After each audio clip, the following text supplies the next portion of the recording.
আসসালামু আলাইকুম গাইস। ঘুরতে চলে আসলাম নদীর পাড়ে। তো পরিবেশটা আপনাদের সাথে শেয়ার করব। আশা করি সম্পূর্ণ ভিডিওটা দেখবেন, ভালো লাগবে। তো ঘুরতে চলে আসলাম, চারপাশের পরিবেশটা দেখতেছিলাম যে কতটা সুন্দর লাগে। তো বসলাম, বসার পরে দেখতেছি নদীর আবহাওয়াটাতে ভালো লাগতেছে। ভাবলাম যে একটু লঞ্চগুলা দেখি, দেখার পরে উপভোগ করতেছি। উপভোগ করার পরে ভাবলাম যে আরেকটু ঘোরাঘুরি করে হাঁটাহাঁটি করে দেখি পরিবেশের চারপাশে কি আছে না আছে। তো হাঁটতে হাঁটতে দেখি যে সমুদ্রের পাড়ে একটু যাই, যে ঘুরি। তো অনেকে ঘুরতেছে ট্রলার দিয়ে, অনেকেই হাঁটতেছে। ভাবলাম যে একটু হাঁটাহাঁটি করি, একটু ঘোরাঘুরি করি, আর আপনাদের সাথে বিষয়টা শেয়ার করি, ভালো লাগবে। তারপরে খেয়ে চলে আসলাম যে ফুচকা খাওয়ার জন্য। তো মামারে বলতেছি, মামা একটা ফুচকা দেন, বানায় খাই। তারপরে ফুচকা দেওয়ার পরে ফুচকাগুলো দেখলাম যে দেখতে ভালোই লাগে। ফুচকাগুলো খাওয়ার জন্য রেডি হইতেছি। তারপরে একটু ভিডিও করতেছি, মজা করতেছি আমরা। তারপর হচ্ছে নদীর আরেক সাইডে আসলাম। আরেক সাইডে আসার পরে একটু ভাবলাম যে একটু ভিডিও করি, একটু প্রকৃতিটা আপনার সাথে শেয়ার করি। তারপরে ভিডিও করতেছিলাম, ভিডিও কইরা পরিবেশটাও দেখতেছিলাম, ভালো লাগতেছে।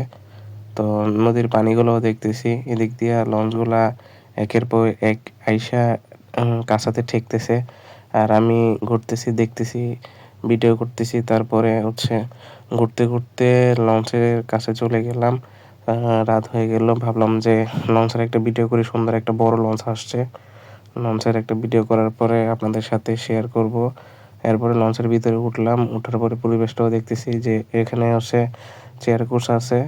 তো চলতেছি, হাঁটতেছি, যে হাঁটার পরে ভাবতেছি যে আপনাদের সাথে একটু ভিতরের পরিবেশটা একটু দেখাই, একটু ভাল লাগবে হয়তোবা।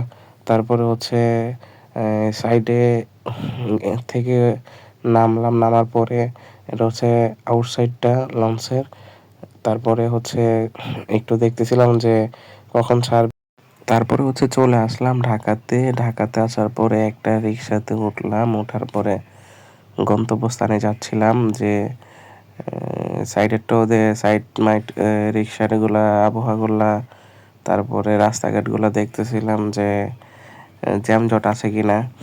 তারপরে রিক্সা আমারে বললাম, মামা একটু দেখে শুনে চালায়েন, আবার দেখেন অ্যাক্সিডেন্ট করেন না, কোনোটার সাথে লাগায়েন না গাড়ি ঘোড়া, কারণ এমনিতেই বর্তমানে খুব অ্যাক্সিডেন্ট হয়। তো এই চিন্তা করে তো মামারে বললাম যে মামা আস্তে আস্তে চালান, সমস্যা নাই। পরে আমরা একটু গল্পগুজব করতেছিলাম, ভাবলাম যে একটু ভিডিও করি, একটু ভাল লাগবে।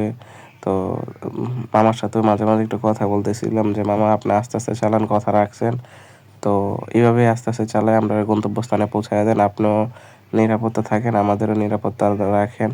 তো সাইডে ঢাকার পরিবেশগুলা মাঝে মাঝে ভাল লাগে, মাঝে মাঝে ভাল লাগে না। এই যে অনেক জ্যামজট থাকে, তারপরে ময়লা আবর্জনা, এটা ওইটা সবকিছু মিলায় আর কি। পরে মামার সাথে গল্প করতে করতে মামা বলতেছে, কয় যে আমি ভালোই রিক্সা চালাই।